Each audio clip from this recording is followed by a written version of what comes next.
പിണറായി സർക്കാരിനെ പുകഴ്ത്തിക്കൊണ്ടുള്ള ശശി തരൂരിന്റെ ലേഖനം ഉയർത്തിവിട്ട കൊടുങ്കാറ്റ് കേരള രാഷ്ട്രീയത്തിൽ വരും ദിവസങ്ങളിലും അലയൊലികൾ സൃഷ്ടിക്കുമെന്ന് ഉറപ്പാണ്.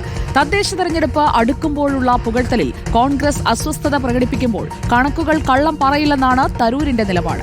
ശരിക്കും എന്താണ് കണക്കുകൾ പറയുന്നത്? നമുക്കൊന്ന് പരിശോധിക്കാം.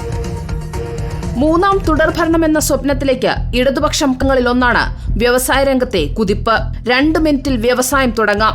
ഏതൊരു സംരംഭകരുടെയും മനസ്സ് കീഴടക്കുന്ന പ്രഖ്യാപനം. വ്യവസായ അന്തരീക്ഷം മെച്ചപ്പെടുമെന്ന് ഉറപ്പ്. കോവിഡ് കാലത്ത് സർക്കാരിനെ തല്ലാതെ വിട്ട് കൈപൊള്ളിയ പ്രതിപക്ഷം ഇത്തവണ ആ കളിക്കില്ല എന്ന് ഉറപ്പാണ്.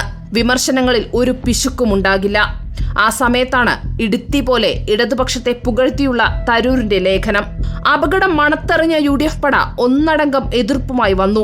നിങ്ങൾ ഡാറ്റ നോക്കൂ എന്ന് മാത്രമാണ് തരൂരിന്റെ മറുപടി.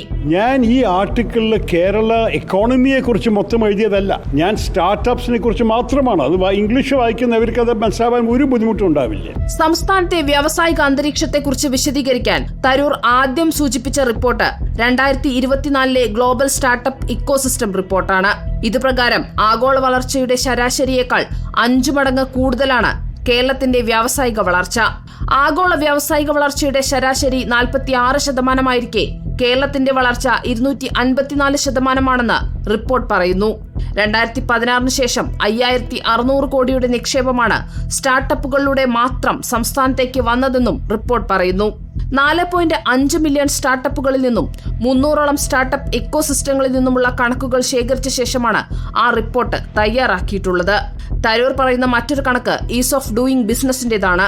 28ാം സ്ഥാനത്ത് നിന്ന് 2024 എത്തുമ്പോൾ 1ാമതാണ് കേരളത്തിന്റെ സ്ഥാനം. കേന്ദ്ര വ്യവസായ വാണിജ്യ വകുപ്പിന്റെ കണക്കാണിത്.